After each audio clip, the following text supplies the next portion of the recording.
Welcome to Blue Tinted Glasses, the home of Leicester City talk on YouTube. Fan debates, live watch-alongs, post-match reactions, and all the Foxes banter you could ask for. Subscribe now and see the game through Blue Tinted Glasses. Well then, Mahrez has made something of that. It's Mahrez! 2-0 to Leicester City! Next to it, Anthony Kanaka finds Wood. Wood should score. Wood finds Kanaka. Yes! Here comes Leicester again with Heskey and Ibbett. Oh, this is incredible. Got Jamie Vardy with him. Jamie Vardy sets off. Jamie Vardy!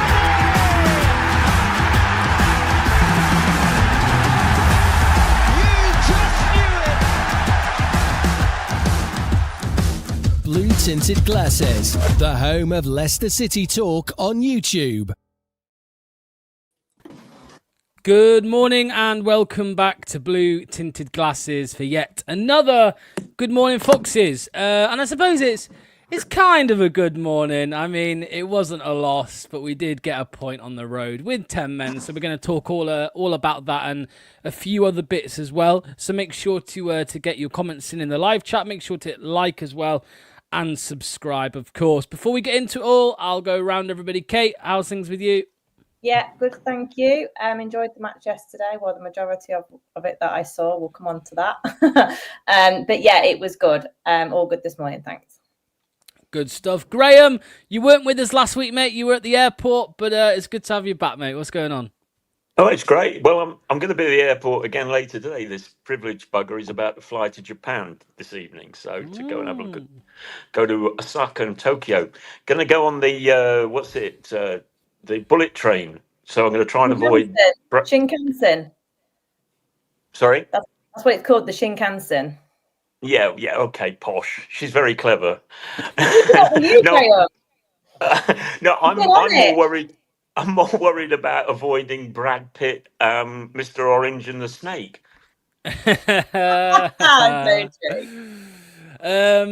There we go. Jack, what's going on, mate? How's things with you today?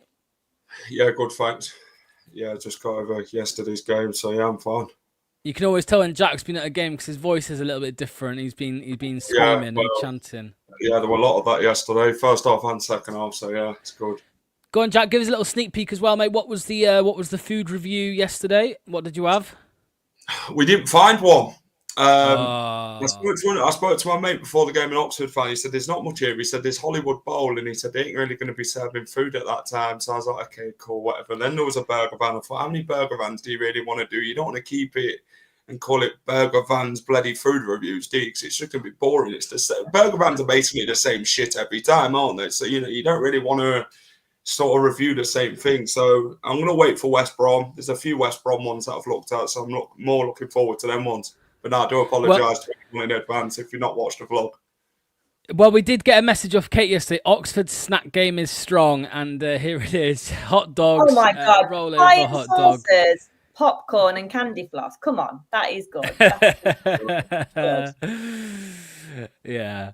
Let's see who's here in the chat. JJ, hello teammate. Hope you're doing well. Wolf, morning lads and lady. What do you think the red card will do to Ramsey's confidence? We'll talk a little bit about that. Don't worry. If the fans have lost faith in him because of that, then they're a bunch of wet wipes. So John says, morning all. Good point considering. Absolutely. Kunal, morning all. Based on the circumstances, I would say it's a good point. Came from behind twice, even with a red, shows character. It sounded like Brendan Rodgers there, Kunal. Kving, I think. I'm not sure, sorry. Hi, guys. Cheers from Nigeria. Hello, teammate Greg. Morning, all. I hope you're all good. Ryan. Yeah, so for anybody who wasn't watching the watch-along yesterday, we were doing the... it's good to see you commenting again, Ryan. We were doing the match ratings at the end of the game where everybody watching can submit their match ratings, and we go through them at the end. And Ryan was watching on play. He was watching further back, so he was in the past, and we were talking about Marty. And Ryan put a 2, but he was talking about, I think, Ramsey or somebody else. And I was like, Marty, a 2, and Luke blocked him from the chat as a joke. It was a joke, but no, good to see you back now, Ryan, mate.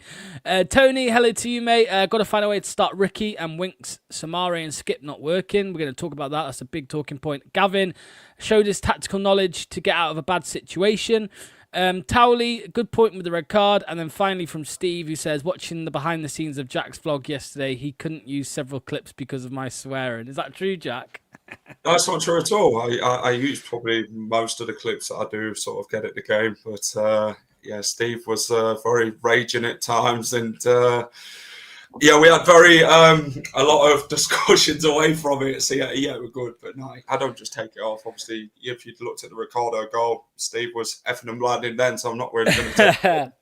I was gonna say, yeah, it's like those prank videos that get exposed. Like Jack's actually in the posh seats in the stadium, and he you know, everybody thinks he's in there in the mosh pit or whatever, but no, he's actually in the posh seats. But no, I'm joking. Right, let's get into it. Yeah, let's get into it. Kate, obviously you were there as well as Jack. You were at the game. What did you make to the very start before the red? Because I think it was a typical start of Leicester City so far this season. It was pretty sloppy, pretty slow, and I'm talking about the football now. And yeah, so what did you make to the? Well, I missed the first 10 minutes or so. I missed both goals. I put the wrong fucking postcode in on the sat nav, like a typical woman, and it went so Pete Tong, I can't even tell you. Oxford is not built for cars, FYI. So yeah, I've watched the highlights anyway. But I felt like the whole first half had the same thread. We couldn't get the ball. There was some casual nature about the play. The pressing wasn't very good. Yeah, I don't know. It felt like there was a bit of a confidence issue rather than before where I felt like there was a lackluster and maybe people not bothering so much. I just felt like there was a confidence thing and we were just really slow out the blocks, to be honest. I did think we may struggle at a ground like Oxford because a load of those players won't have played in that ground before. Like, you know, you only had 3 sides. The crowd were quite on top of you on the pitch. Yeah, so it was just a bit stuttered, wasn't it? But, you know, the highlight from that for me was Jordan for the first half. I mean, he looked on it all game, but obviously nicking in that pass just showed his preemption of that guy making the mistake. You know, another yard back, I don't think he'd have made it because his sprint isn't all that. So, you know, to be on the front foot with it and preempting a mistake, proper Vardy style almost, he was able to get us back in it. So, yeah, we could have done with going in at half-time level. I'm surprised Marty didn't maybe consider a change at that point because 25 minutes is still a fair amount of time to go before half-time, but maybe he wanted Ricardo in particular to have a full warm-up in the dressing room. I don't know. Yeah, I mean, this is a talking point, Graham, that came up on the stream yesterday. But like, by the way, it was nice to see you in the YouTube chat yesterday, Graham, coming over from the dark side of X. But no, I was gonna say with the red card and stuff, before we just talk about the challenge itself, like I actually said maybe he probably made the right call, in my opinion, to wait until halftime because he had longer for it to linger. He had longer to think about it, and also maybe, you know, because he made the change at halftime, it probably helped. He was able to be in the dressing room for 15 minutes with the players, explaining exactly how he wanted them to go out there with the changes. But what did you make to the first half? Because that man Ayew scored, mate, and you know he gets a lot of stick from some fans, and I think it's a load of BS, to be honest. A lot of the stick he gets, I think he does what he does very, very well, and the finish and how he took the goal yesterday was brilliant as well. Well, Kate's covered that, as usual, so I've got nothing to add apart from everything that Kate just said with him. I think the issue for me is, you might have noticed that I am an old git, and I have watched more championship games than you guys have had hot dinners. And it just reminds me, you know, we go to Oxford, we start, they've just come up or whatever they've done. They've got some good players. You know they're going to be on it for the first 10 or 15 minutes. They met some bright side. They obviously got their goal, blah, blah, blah, blah, blah. And we're still trying to work out what day of the week it is. Every game we're going to get this season, we're going to play teams like away, like Oxford, who've got nothing to lose, want to beat us, and as I say, it happens all the time in the Championship. We're the team that people want to beat. I thought the manager made the right decision. I thought Samari was unlucky to get the first booking. It was close one way or the other. I thought that was it. I thought players that people were slagging off. I thought Skip had a good game. There was I think it was a free kick or something first half, and he got his position was so perfect he could stun himself by letting the ball clatter against his head. Jordan Ayew, for all the shit that he gets, he anticipated it, and as Kate said, his lack of fast twitch muscles did not mean he didn't get there. But yes, I think the manager made the right decision. I heard that to change it at half time. We'll probably come on to Ricky P because why not? Because he's the best player we've got at the moment. But I think we're having to measure his time that he plays. I think that, as Kate said, he's probably got one season left in him. I think that they're going to make sure that he's preserved, like me in Aspic. Yeah.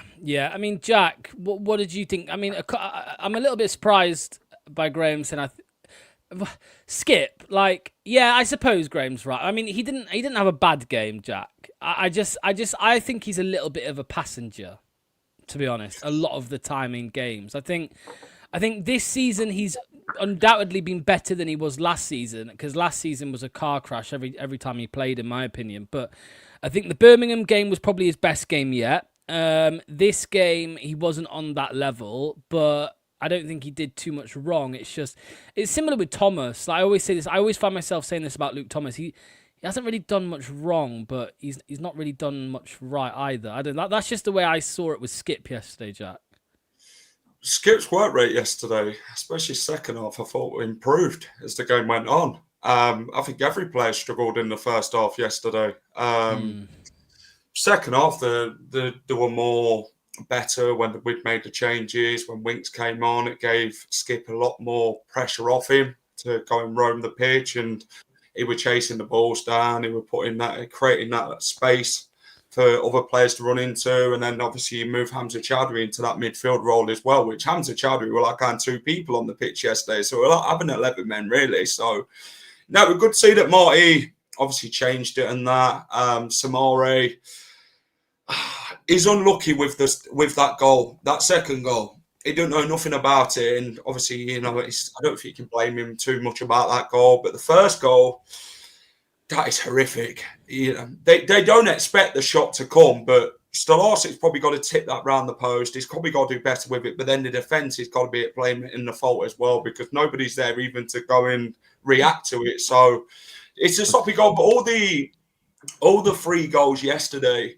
in the first half, they were very poor from both sides to concede, really. So it wasn't an ideal first half that Leicester wanted. We didn't really come out of the blocks as well as we'd hoped. And Jordan Ayew, Uncle Ayew takes his goal well. Fantastic. I think I was drinking my water at the time when Ayew scored, and I bloody threw it in the air. So, yeah, I was too busy talking bloody tactics, my brother, because my brother said, Oxford are going to sit on this 1-0, aren't they? They're going to really push everyone back now. And I said, they'll make a mistake in this point in this game. And obviously they did with Brannigan, and Ayew capitalised, which is a good goal by the Leicester number 9. That's probably one of his 20 goals this season, which I'm expecting him to get. So, first half were poor. All over the pitch, out of position, giving the ball away. And the goals we did concede, we've got to be doing better. That's all I'd say on the first half. But we're obviously going to get onto the second half, which were more improvement. Yeah, can I ask? Sorry, can I make one point from the goalkeepers union? You mentioned that yesterday. Is that there are two things keepers don't like. One is the ball being passed, the player moving across the front of the goal, like Fatou did. You're constantly changing angles. The second point is a ball bouncing within 2 feet of you. He's got to make sure that he can stop that ball. And he doesn't know when the ball hits the ground, how high or how low he did. So he got to it. Yes, it would have been brilliant. Listen, my mate Casper would have just shoved it straight back to the player that was shooting it. But I think that he could have done better, but Yeah. I can understand why he didn't get enough strength in the wrist action to get it through, get it away. There we go. Just very quickly as well, just a little pause there to say, apparently this is what's happening. Ruben Sellers has been sacked and they're going back for Chris Wilder. I don't know. I mean, for me, it's like those women that go back to their ex-boyfriends that cheat This on them. was going to be my comparison. Yeah. Sorry for stealing that, but yeah, it is, isn't it? It's like, why does he do it? Why is he going back? It makes no sense to me. He's in a toxic relationship. That's what he's in. Although you could say that, it's home, and every club he's been at, I think he's only been at one or two clubs he's been at since, in between the Sheffield United stuff. I think it's not gone very well. So I don't know. Unless they're just giving him a massive sign-on bonus. I'm not sure, but it's very strange. So the red card itself, Kate, what did you think? Because this was a bit of a debate in the live chat on the watch along yesterday. A lot of Leicester fans saying it wasn't. I think it was red. And even if you don't think it's a red, it was very, very stupid to even kind of make the referee make a decision. If you know what I mean. I just think it was in an area of the pitch that there was just no need to go in like that. It was very similar to the Fatawu one, which was actually our last red card in the league. Just a very silly. There was no need for it, basically. And I do think it was a red, but I'll hand it to you, Kate, what you thought about it. In real time, I knew he was in trouble. And I didn't think he was in trouble necessarily because of the bad tackle, because I thought it was on the floor. It was just one leading leg, not two. It wasn't high. There was no studs showing. It was an aggressive scissor, if you like, I guess. But I knew straight away that it was going to be a red because of the way football has gone. That's how I felt. I didn't feel like, oh my God, that's a horror tackle. He could have broken his leg. No, he couldn't. And the guy was absolutely fine. And it was on the floor. Like 10, 15 years ago, I personally think that should be a yellow all day. First foul for starters. There's no warnings these days to players anymore. The referee should have a relationship with the players on the pitch and give a warning, but they don't do that. I thought the referee, every referee you see anyway, they don't give balls out in referee training anymore. You castrated at the start and you have no balls. That's how they operate, referees these days. And he was absolutely swarmed within half a second, wasn't he, Jack, of the players. The players were going bananas. And you know that that's emotionally making him a bit more biased. So I knew it was a red because of today's game. But I think really, realistically, when you look at it, it's probably a yellow with a warning of any more fouls and you are off. That's how I would see it. But Ramsey, he wanted to prove himself. He wanted to get out there. My initial thought was, why are you making a tackle like that when you've just come back from an ACL? Like, don't do it again. I can understand the red card because in this day and age, there's no movement on it at all. But for me, there's a few comments about orange cards. I think it was a yellow card with a warning when you look at the replay. But in real time, the ref would have had a better view, but in real time, I knew it was going to be a red. And the reaction from the fans, the reaction from their players, I did notice. That's just biased. Well, no, but we would. But I'm saying it does. It unfortunately, not wrongly. Unfortunately, it does make an impact, doesn't it, on the referee's decision? That's how it's for. That's how it gets worse every year. The ability to independently think is being taken away from referees. That's why VAR was brought in. They don't think independently anymore of the game that they are supposed to be officiating. And it's really sad. Yeah. I also found it when I watched it back, and when he did it, when he came out of the challenge, he looked straight at the ref, and that's never a good sign, I don't think. Yeah, he looked straight up. It was a stupid part of the pitch.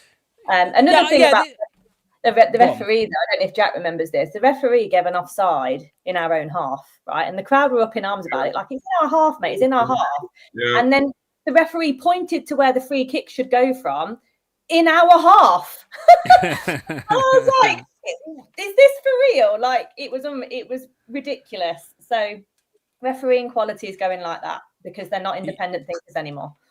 Yeah. Graham, what did you make to the challenge? Because I probably agree with Kate that even 20 years ago it's not a red, but in today's football, again, like I said at the start, I think it's just more frustrating that he even gave the referee a decision to make, and away in front of the Oxford fans. I think he was always going to give it, to be honest.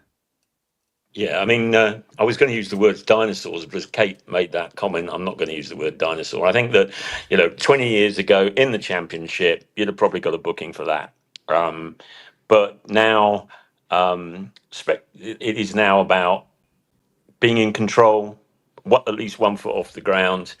Stupid place to bloody do it. Why the hell would you ever do that? But then again, I can see that his blood was up because he'd had a really good shot. He tries to do something, but he knew straight away it was a red.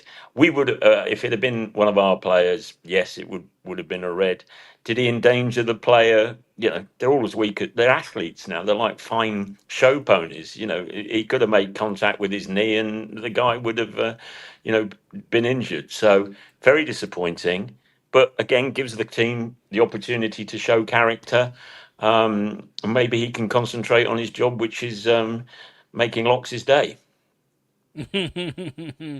Yeah. Jack, what did you think to the red, mate? Because again, even now the chat's split. The chat is split. There's some saying it's the red. There's some saying no, it's not. What do you make to it? It's a reckless challenge. What you don't need to make. Do you know what? It was his debut. He wanted to impress, like everyone said, and obviously, he was really wanting to do well for the team yesterday. But yeah, you don't need to make the challenge there. And I refer it back to our last red card in the Championship was the Abdul Fattawi one at Coventry. He didn't need to make the challenge. Stay on your feet. Just shove him out on the bloody byline if you need to. Shoulder barge the twat, innit? Just put him out there, bloody stands if you need to. Because that's what Vacileski had done. He'd have probably elbowed him at the time, but it didn't really matter. But no, it is a red card. His feet are off the ground. It's a frustrating one because that sort of changed the game in Oxford's favour of the first half. And that referee, with his decisions, like Kate said, every time they went on the floor, it gave the opportunity of the fouls. It gave the offside in our own half. And I'm thinking, how have you gave that? And I was raging at that point. I'm thinking, are you sure you're a referee? Are you sure you're not doing the lights? Then I thought maybe it was borderline. And then he makes them take the free kick from inside our own half. And I'm like, what's going on? I just read that apparently it was his third league game. His third refereeing game. So was he, maybe he wasn't confident or something like that. What I was going to say as well about Aaron Ramsey is, it's a shame because he's now going to miss 3 games. And then I think we've only got 3 or maybe 4 games until the next international break. So is it 3, Jack, or 4 before the next break?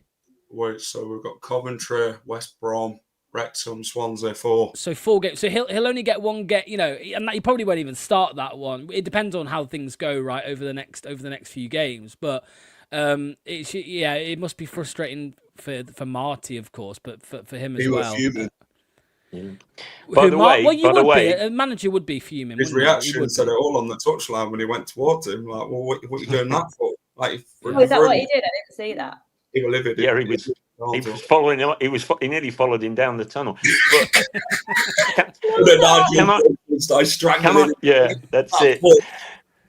But can I also make a point? Let's find a positive in this. It's great. One of our players has got sent off. We've actually getting some tackles in. We're becoming, Kate. The referee hasn't got any balls, but it seems like we've discovered ours.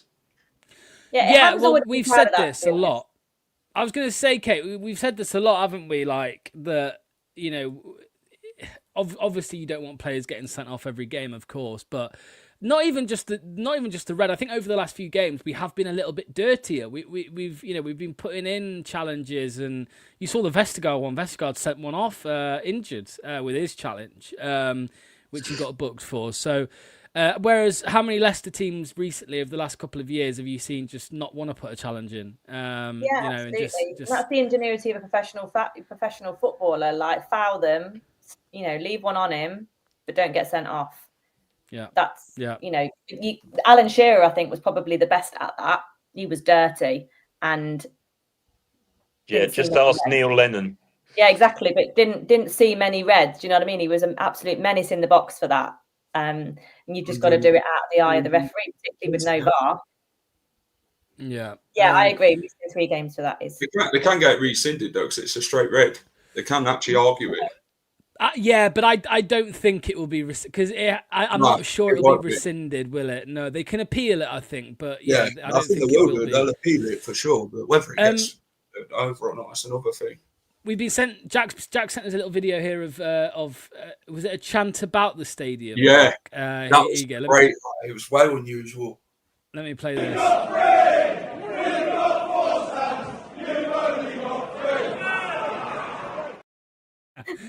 We've got 4 stands. You've only got 3. Brilliant.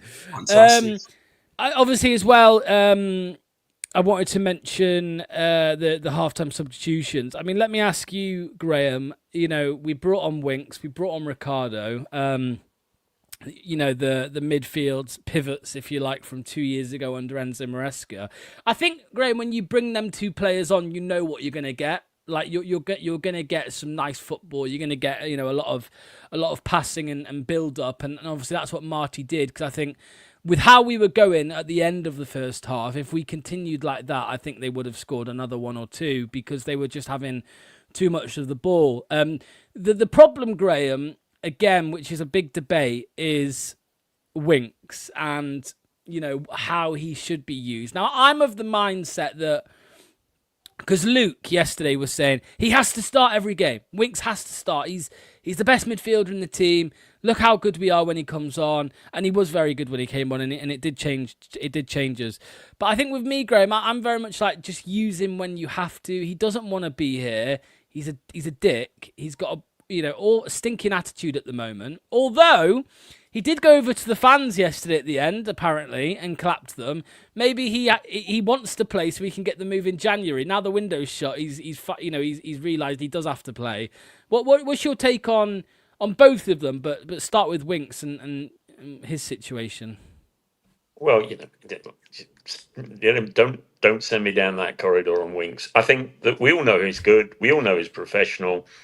We all know he's a tosser. Basically, he'll be doing everything he can now to ingratiate himself with the fans because he needs to play. But you answered you made my point is that the manager will go, well, you're not actually the future of my club, so I will use you when I need you, but I am not going to give you the privilege of starting every bloody match, tosser. Did I use that word once? Anyway, twice, yes. So do not think. But the substitution for both of them was that you've got possession-based players who can control the ball, can keep the ball. You've got Ricardo, who, funnily enough, is going to provide you with attacking content, put 2 up the front, 4 at the back, and grind out a result one way or the other. Yeah, I agree with you. And this is once, twice, 3 times a tosser. Somebody said in the chat. What I was just thinking. Yeah, no, I mean, Jack, this is my mindset because, like, we know if Ricardo and Winks start together, or if we know when Winks is in the team. This is like the 3rd game this season, maybe 4th, that he's come on and we've looked better, right, in possession, and we know that's the case. But I think it's quite obvious at this point, Jack, that Marty is trying to get by without him because, as Graham said, I'll make it a 4th. He's a tosser, and he was miserable for the whole of August, basically wanting to leave. Clearly, he didn't get his move, and now he's trying to worm his way back in. And I think it's wrong, mate. To be honest, it is. But now the transfer window's closed and that, he's not going to be going anywhere, is he? So he's just got to get his head down, kick on, and do well for the team. I think that's all you ask for him, to be fair, to give 100%. Come on, do your job. If he can do that, he's obviously our best midfielder. So you play him. At the end of the day, he's a key part of our midfield. He's better than Skip. He's better than Samare. He offers a lot more than they do, and it proved it yesterday when he did make the changes. But I like how Marty's using him. It's like, I'll use him when I feel like I need to use you. You don't tell me when I put you in the team or when I start you. So you've got to sort of earn your way back into this team now and show me what you can do and show me that you actually want to play for this football club for until probably January, until we can sort of look at moving you on potentially. So, yeah, Winks yesterday changed the game massively in that midfield. We were more quicker. The triangles were good between him, Ricky, Hamza, and I think it worked a treat. Oxford, when we did start moving that ball, they just didn't know what to do. They thought, bloody hell, we've got bloody 11 men on the pitch. His short one's gone off. He dictated play yesterday massively. Him and Ricky P made that massive difference. I mean, Kate, what's your thoughts on this? Because again, I don't want to see Harry Winks start, and I don't. We've brought Jordan James in. We've brought in Aaron Ramsey, although I know he's going to miss the next 3 games and he plays a bit more advanced. We beat up. Our best performance of the season, you could probably say, was the Birmingham game, where with Skip and Samare in the midfield. Winks didn't play. I think, and we heard from Marty already quite a bit that he's wanting to build a positive atmosphere. It's quite clear that he's wanting. He even used the word rebuild in his interview with Owen the other night. I don't think he wants to start Winks, and I just think that he will continue to use him, and I think he should just continue to use him as a squad option when he needs him. I don't know what your thoughts on this, because I just don't like him after what's happened. He's been a miserable git the last few weeks because he wanted to move, and now just because the window's closed, we're just going to say, oh yeah, no worries, mate, here you go, here's a starting spot. Nah, it doesn't sit right with me. Yeah, but similarly, Marty won't bring emotion into it. If he said to Winks, do this, this, and this, and until you do all of that on a regular basis, we can't be seen to be bringing a dickhead in a starting position when people like Winks do nothing but be professional. So if Winks then complies, you can't keep holding it against him and say, well, you were a dickhead back in September or you were a dickhead back in the summer. He has to take emotion out of it. He has to balance both things. And if ultimately he has to do what's best for Leicester City Football Club, and if that means that we have a happy Winks even till January, and then Marty decides to reward him with the start on the premise that you continue doing what you're doing, that is the best thing for Leicester City.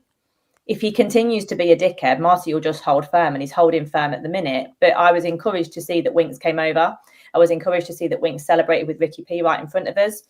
He was really, really cheering that goal. It might be a mixture of, because it was an equaliser, it might have been the mixture that Ricky P is just clearly a fan favourite and a player favourite and was just pleased. Who doesn't love to see a Ricky P goal? There was a lot going on, but Marty doesn't have the luxury that we have of bringing emotions into it. Like Marty can't keep battering players as a manager for things that have happened in the past if they've rescinded on that. So I think that's what he has to consider. Because you do need to work with these players. Because Winks could just say, well, you've not rewarded me for all the good behaviour I've done. When I come on, I'm just going to be crap. You don't want it to go the other way. So there's a balancing act, and Marty seems to have a real handle on it, I think, at the moment, that no one's bigger than the manager, and the manager has the final say, but everyone has to have the same attitude and professionalism. Otherwise, it can really hamper things. So, yeah, Marty doesn't bring emotion into it, and so he shouldn't.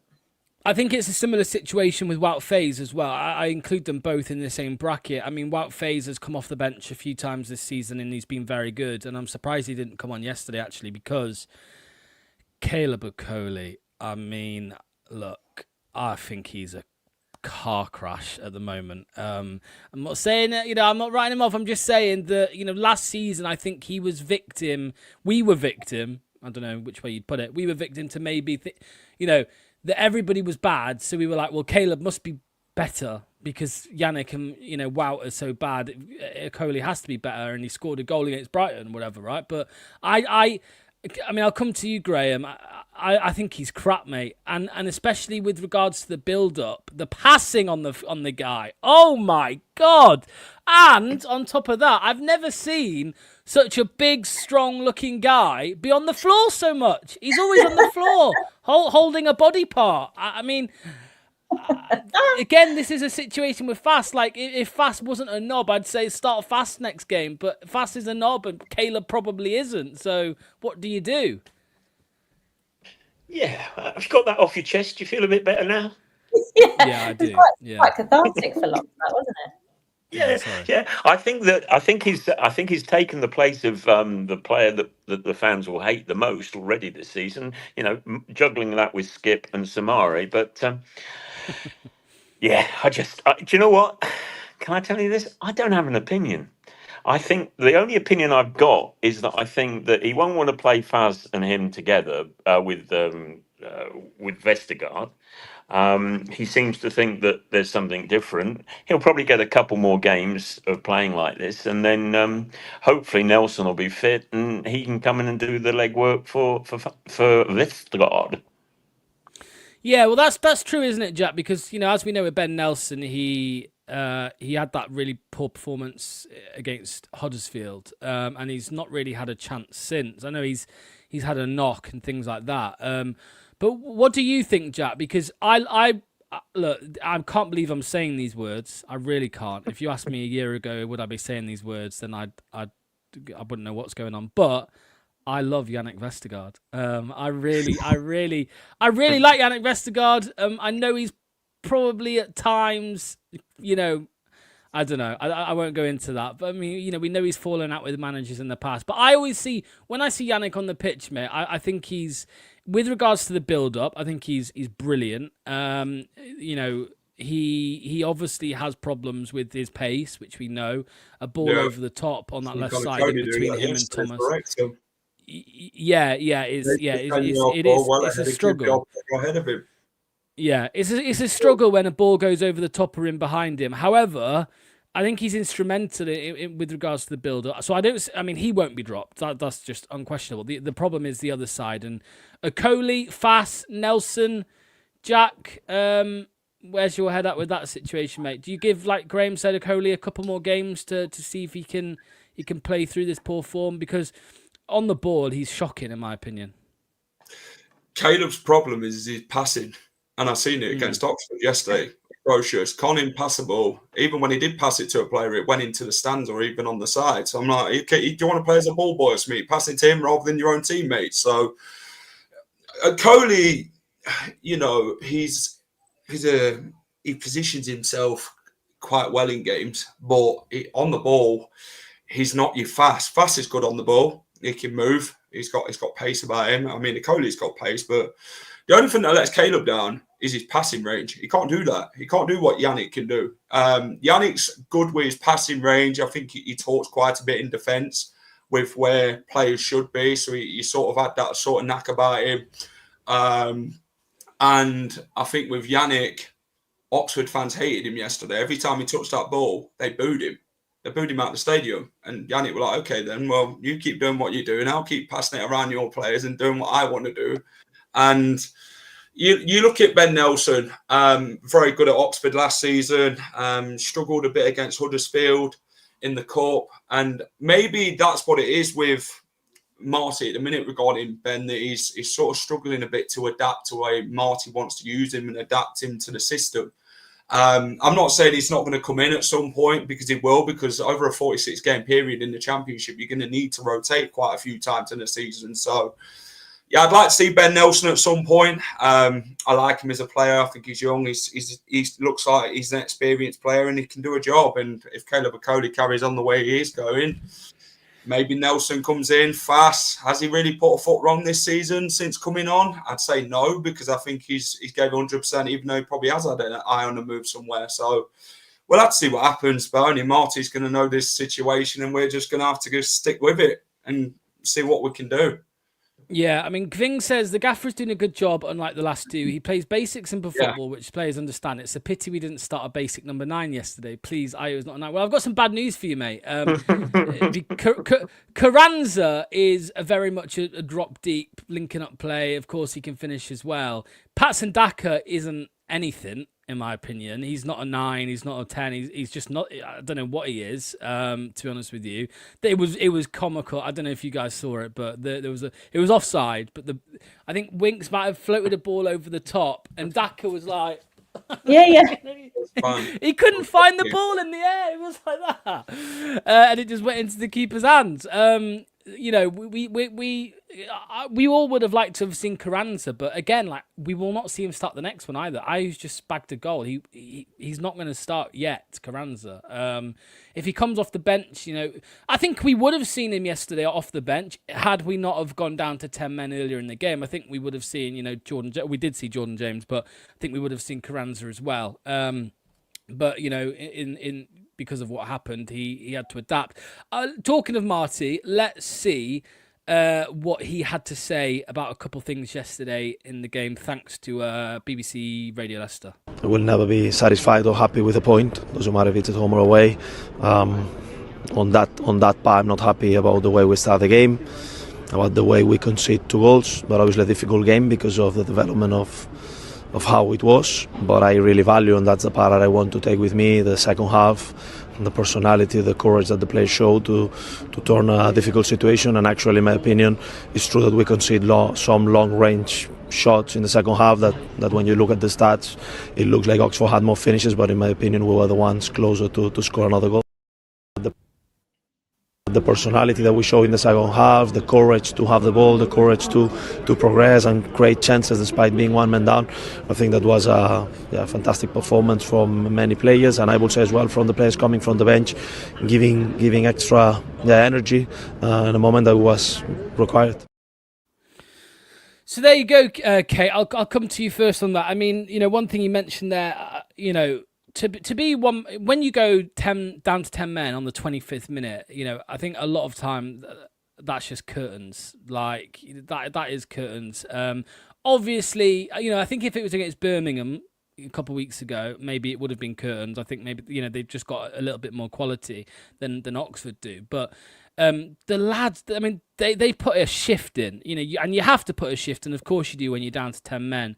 But I think this just backs up what we've been saying, Kate, that since Marty's come in, I think there is a switch in attitude between the players and the application. And, how many times last season did we see Leicester go a goal down and then it would be 2 and 3 and the players' heads would drop? And not only did we go a goal down, we were down to 10 men as well. And the players were bang up for it. And that's really all you want to see from a Leicester team, right? You want to see your players who are paid thousands and thousands of pounds. You want to see them put a shift in for the shirt. Yeah, I think so. Coming from behind twice is difficult, let alone the second time when you are down to 10 men. Marty just seems to have the humility and common sense of just a normal human. There's no ego with Marty. Like, he almost speaks like we would after a match. Like, that wasn't good enough. I thought genuinely would win at Oxford yesterday, but you could see that Marty looked quite emotional, quite intense yesterday, which suggests the chats in the dressing room were probably that way. But look, I see gradually, finally, a unit starting to form with Leicester. It doesn't mean that it's going to perform. There's not the quality there at times, but I'm seeing that he's gradually making these players more glued together and forming a unit. Which is the most important thing, and the simple things and doing the simple things right. I don't think Marty's one of these managers that overthinks stuff, and we know what happens when you overthink stuff. Leicester haven't got the players to execute it. We knew yesterday, seeing those 2 tasty subs come on at half time, me and my mate were like, we could win this now. Even though we were down to 10 men, you saw them come on and think, God, Marty must be chuffed to have those 2 quality players to bring on at half time. I just think he's managing it really well. He's being really open with the press, which I like. The podcast on Thursday was brilliant. He gave us quite a bit of insight, but obviously mindful that he's in a job and probably Top doesn't want him to say too much. Like, we spoke, didn't we, about his insight into recruitment. He just seems to be a normal guy with normal reactions and telling players that they've got to do better, but equally you've done really well in some areas and you're playing like you wanted to for the shirt, which is what we've wanted for so long. And I feel like that happened yesterday. That's why Hamza keeps his place, Yeah, Graham, what do you think to all, mate? Because again, as we've been saying for quite some time, I think it's quite clear there's been a shift in attitude, and to go at it for 90, and not even just yesterday, I think there's been a couple games now, or maybe 3 or 4 times this season where we've gone a goal behind, and we came from behind twice yesterday with 10 men. So that shows that the players are fighting and that the mentality is there to build from. I would have sacked the manager yesterday. I mean, wearing that bloody silver blouson bloody jacket. What a prat. Do you look like the sort of parent you find on a Sunday league team wearing sliders and white socks and that? No, get yourself together, mate. Get rid of this sort of thing that you wore, burn it, set fire to it, and then we can have a serious conversation. Well, Graham, he okay. needs a scarf and a hat. He needs a I scarf was and a hat. thinking But I like that about him. You know what? If it wouldn't surprise me if Marty shops at Primark, back to basics. You might have just guessed I was just taking the piss, but no, brilliant. I want you to send him a scarf, Graham, and ask Marty to wear it next time. Well, when I'll get him a nice blue, I'll get him a nice blue one from out here to go with his kit. But seriously, the man's doing a great job. I thought he presented himself well on the podcast. All those crying for "I want the club to tell me more." I think, you know, what more do you need to know than you've got a good manager who understands what's going on and you know, can present himself well. The players seem to have bought into his plan, unlike the last two idiots. But one thing I just will mention about... Did you just call Steve Cooper an idiot? Yeah, well, compared to this bloke, yes. But seriously, I think that the only point that I will come back to you guys on is that, you know, we're saying, oh, you know, 10 men, we did this, did this. I don't know about you, but my footballing thoughts are when I've played a team or, you know, watched a team go down to 10 men, oh, God, we're not going to beat these guys. You know, it's hard for, you know, everybody steps up gear in that team. So to come up against a team at 10 men and go, you know, that's the only point I'd like to make is that a 10-man team plays like an 11-man team. Yeah. Well, they do say, don't they, that sometimes it can go the other way, right? It can go the other way and because everybody, all the players... an extra 10% and you've covered a man. Yeah. Yeah, and I think that happened, right? That is what happened. And, you know, you also saw the flexibility of a player like Hamza Chowdhury. I know you mentioned his name, Kate, but, you know, in the first, you know, he continued the first half right back, and then he moved into midfield in that second half when Ricardo Pereira came on. I think it was a little bit harsh, actually, that he came off the pitch instead of Skip. But I think, yeah, maybe... Was Hamza on a yellow? I don't even think he was on a yellow, but yeah, maybe he just wants a better because Hamza, again, talking of players who maybe aren't great in build up. I don't think, you know, I think Hamza's one of them. He's not great on the ball, but you know what you're going to get from him every single time. Sorry, can I have a quick point on Hamza? Yeah. That I think it was a good move to move him out of right back. Because there was he lost his cool a bit in one situation towards the end of the first half. Moving him into midfield, he has got that hand grenade with the pin out personality. So I think the manager managed him well. Moi. Was that? Were you a bit of a Hamza when you were younger, playing on pitch? When I was in goal, so no. Secretly, I had that in me. That if you're on 1-on-1 with a centre forward running towards you, you run at him with the look of death on your face. You look like I'm not really interested in the ball. I'm going to clear you into next week. And it's amazing how well it puts them off. Like a bullet train. Just going at them. Like a ball. God, you're on form. You're on fire, guys, today. I can't live with this. What did you think, Jack? Obviously, with regards to, you know, what Marty was saying there, mate, in the interview, just about because he did say, I'm not happy with the point. Like, I'm not happy with the point. And, you know, the way we started the game weren't good enough. Of course, in the second half, you know, we were on top. We were the better team. But, you know, maybe if we'd have started the game better, Ramsey wouldn't have been as frustrated. He wouldn't have gone in with that challenge. And, you know, I think it's because a lot of managers would have maybe played. I think Brendan Rodgers, for example, would have probably played that up as a good point. You know, that's a good point. And we all know it's a good point, right? We all know it's a good point. But Marty, you know, won't have that mindset. Marty will say, you know, we came here to win, and we've come away with 2 less points than that, and that's not really good enough. He don't accept mediocrity, this bloke. Yeah. this bloke has standards. He don't want a point away from home, at home. He wants to win the game. So you go into every game thinking you can win it. And this is what he does. He sets up his team to win the game. And that's what kind of frustrated him yesterday with the red card situation, that we were down to 10 men. And like Graham said, it brings out a ruthless side of you when you go down to 10 men, because that brings that siege mentality out there. And it ups your game a bit more to think, okay, how do I change this? What personnel can I use to be effective in the game? What did he use at 4-3-2 in the end, which I thought worked a treat, because that closes that midfield hole with putting Hamza there, Skip and Winks. So that means they don't want to get as easier getting through Oxford as they thought. And like Steve said in the comments, with Oxford, it was the case that with Leicester down to 10 men, it left a lot of space and beyond the Oxford team. They was creating a lot of space. They thought, we're going to go for it. We're going to punish Leicester even more. So that sort of played into our hands a lot more. And like Marty speaks very well. He knows what he wants, and he wants the best out of these players. And if you're not giving him 100%, I think he gave him a rollicking at half time. I really do. I think he got stuck into him and said, "This ain't good enough. The standards what we set from training to a match day, I expect better from you lot, and I expect you to go out there second half and give it your all." And bring that fight and that togetherness, and that's what it showed. We showed real character second half. So he sound like Brendan Rodgers. Sorry. No. I think we've all observed that as well. A lot of people have been saying the same thing.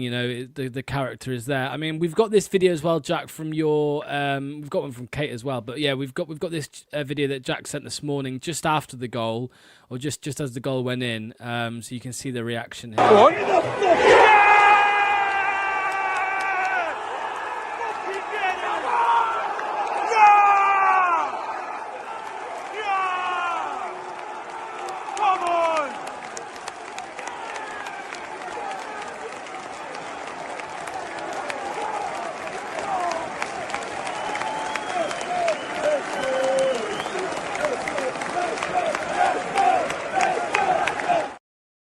No food review. Yeah, no food review. But we've got the Ricardo goal. This is the one Kate sent as well from the aftermath.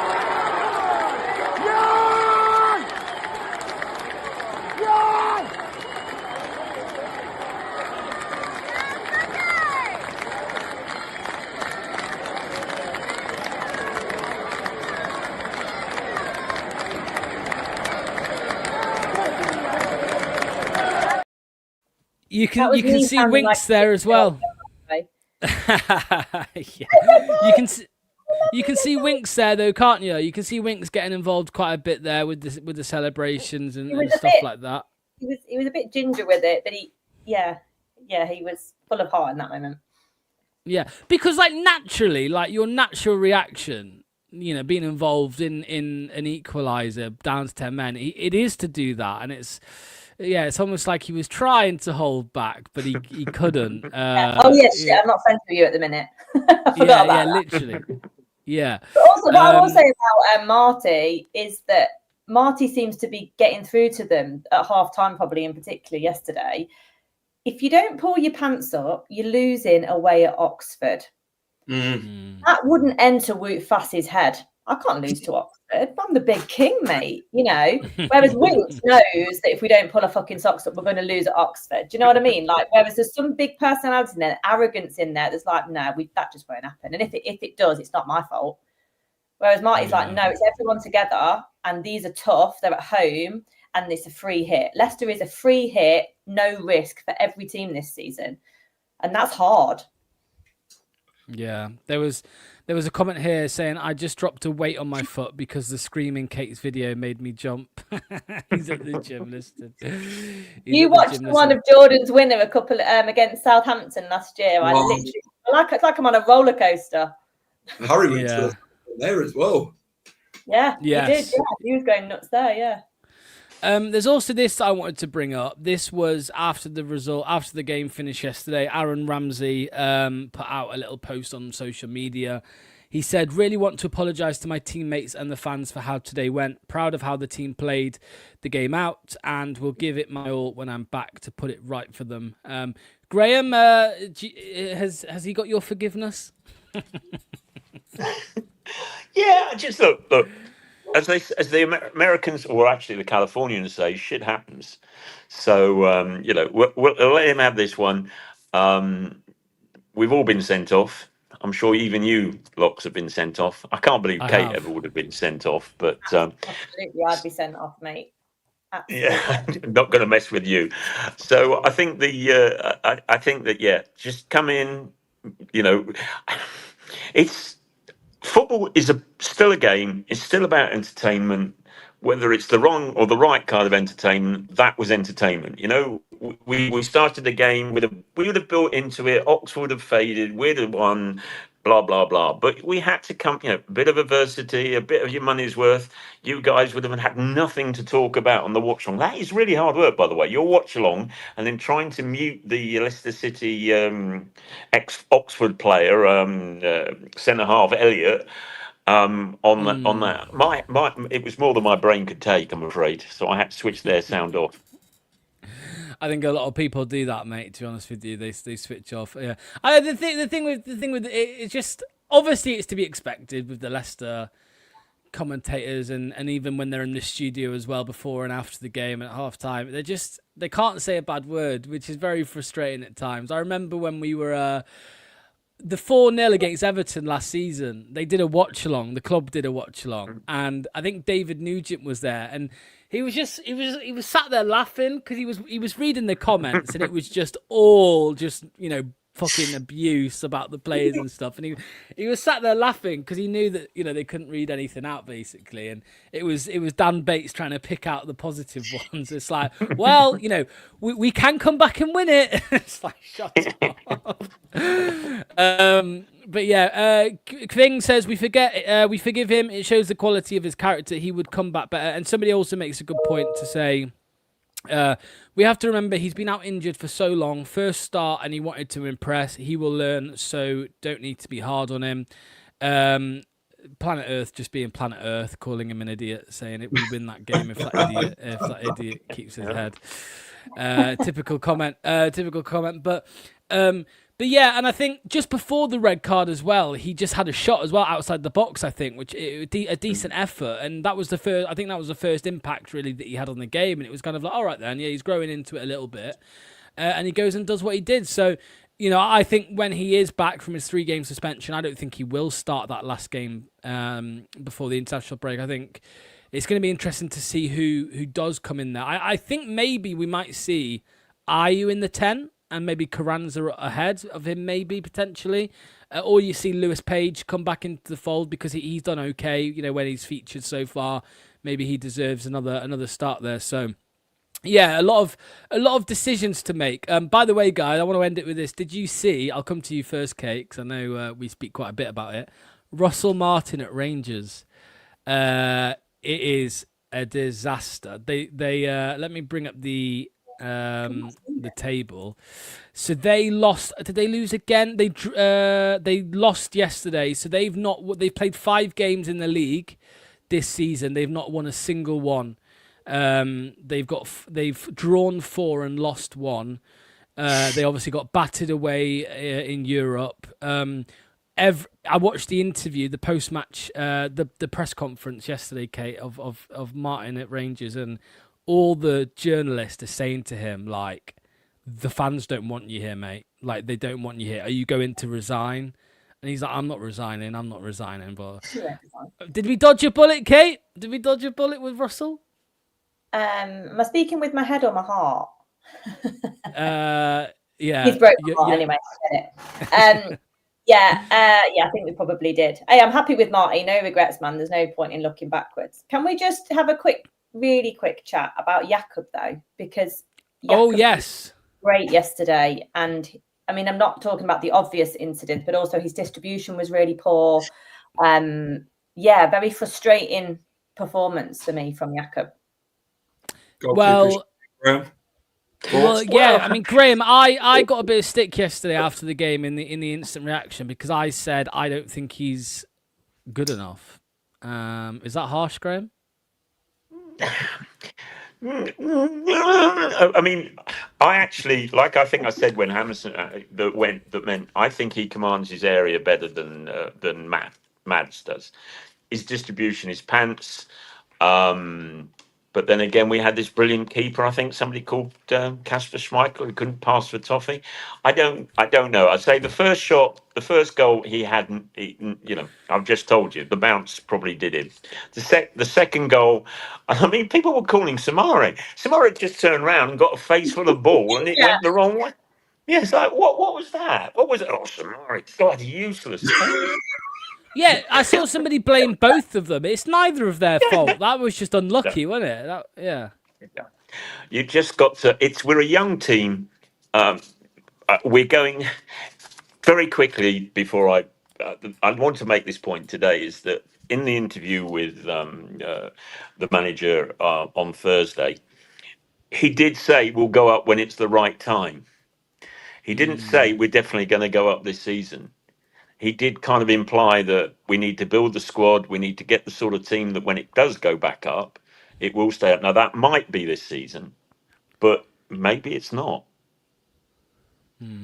Yeah. Well, we still don't know about the points deduction, do we, guys? We don't know about the points deduction at all. I don't think we will know what our chances are really of going up until we hear about that. I think we'd all expect if there were no points deductions that we're still one of the favourites, right, to go up top two. I think we'd all have quite a bit of confidence that will happen, but you just don't know what we're going to be hit with in October, November, December, whenever it's going to come. I think Kate said multiple times, haven't you, Kate, that the EFL are waiting to see how good of a start we have to the season before deciding what points they give us. Yeah, exactly. We've had a red card, so that might even get included in the report now. Some of his tight legs is upright. We'll see. I don't know. We'll see. What did you think, Jack? Shit. No, he was shit yesterday. I said it. Like, the amount of times you sort of looked at him yesterday, and I thought his distribution shocking.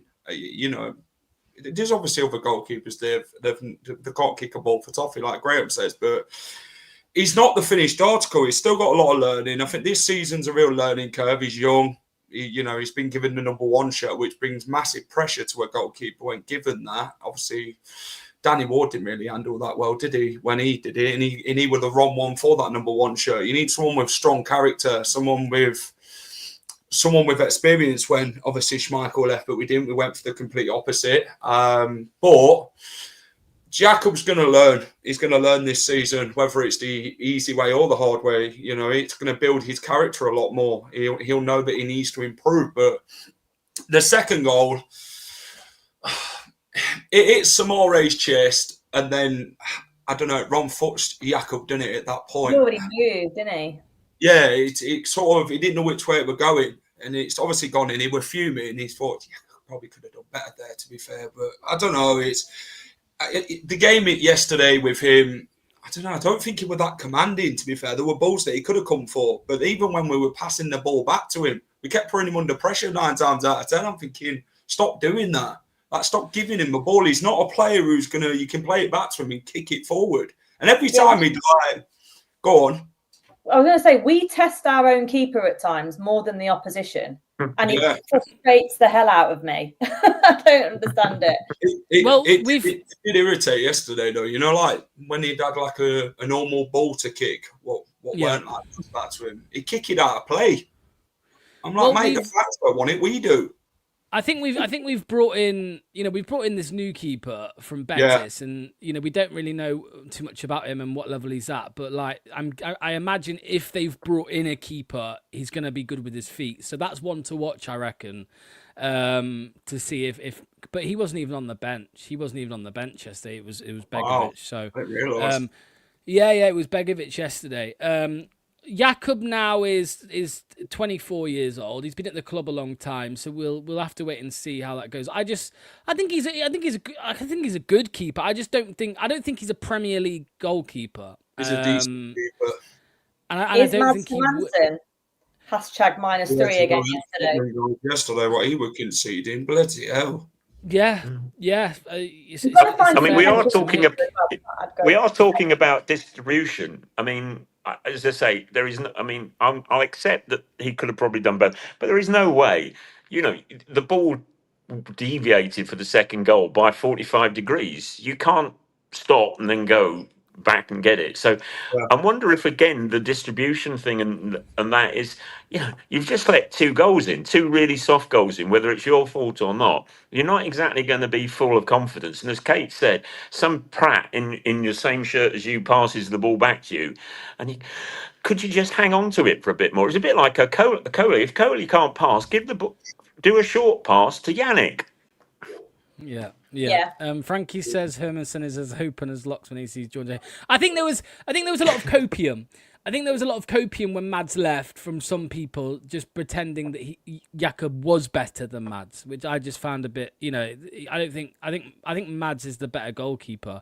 I don't know how big that gap is. Mads had the luxury of, when he came into that team 2 years ago, and he had a good start and it went fairly well for him all season. Really, a couple of mistakes and a couple of goals maybe that he could have done better on, but Mads has gone into that West. And Graham, you can probably tell us, but like the confidence must play a massive, massive, massive part in goalkeeping. I mean, you look at Andre Onana, right, the Man United goalkeeper. Yes, we know he's pants, but he wasn't this pants. He wasn't this pants at other clubs. He's come in and had a really poor start, and he's not really been able to recover from it. Same with Danny Ward. Danny Ward's never recovered from that relegation season that we had under Brendan Rodgers.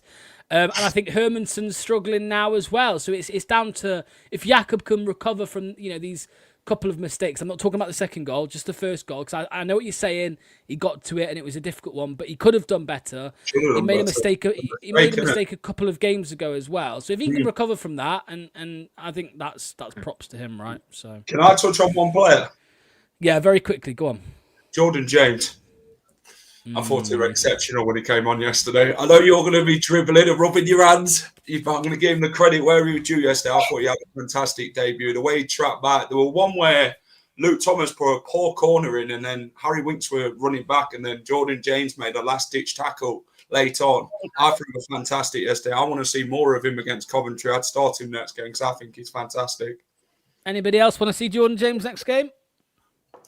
I think we're going to. We were making this joke yesterday when Jordan James came on. The camera went. the desk raised. No, I think Kate, you nodded your head, Kate. Graham, what about you? Because he brings something that we haven't got at the moment. Even with Winks, even when Winks is on the pitch, and with regards to on the ball and the build up and stuff like that, of course we know that he's the best at that. But Jordan James, I think, offers more physicality in midfield, a lot of legs, and just the ability to box crash, to get into the box and finish chances off. And I know we haven't seen that yet, but that's what he can do. And it was a difficult game for him to come into yesterday, like all of the players. But on his debut, difficult game for him to come into, down to 10 men. And I think he did brilliantly. That challenge at the end, Graham, where he got back into our own box and put in that. You could call it a game-saving tackle, really. He prevented anything from coming from that. Look, we're reinventing our team, or when I say we, with the royal we, the club's reinventing itself, the team's reinventing itself. He's come in with a load of confidence. He's told us this is a club he wants to be in. You were talking about the goalkeeper. I think in any sport, a professional sportsman can get to, say, 90% of his potential, but the other 10% is always going to be how confident he feels. Yeah. Or her feels, sorry. Kate, any last words on JJ before we finish? No, I'm just like Jack. I thought he did impress yesterday. He had a short time to do it. He probably would have come on earlier again, was it not for the red card. It seemed to change everything with Marty's plans a bit, really. So you can understand why they brought in the reinforcements in Winks and Ricardo. But yeah, I'm looking forward to seeing him next week. He seems like he's got loads of energy that he actually utilises, unlike Samari that has bursts of energy. I think JJ's just really excited to get going. So yeah, hopefully next weekend we'll see him more. I called it. You called it. Him and Winks against Coventry. Yeah, that could be tasty.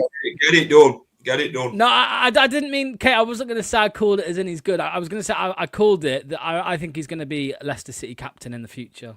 in the future. Locks would love that. Give him even more ammo to sort of open himself up for. I think we're going to make it that desk permanent will be deal. on the ceiling.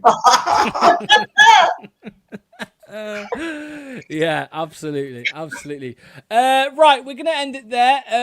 Thank you to everybody for joining in the comment section and getting all your comments in. JJ, who is called JJ and also has a photo of JJ, says JJ and Winks for the next game. So we'll see if that happens.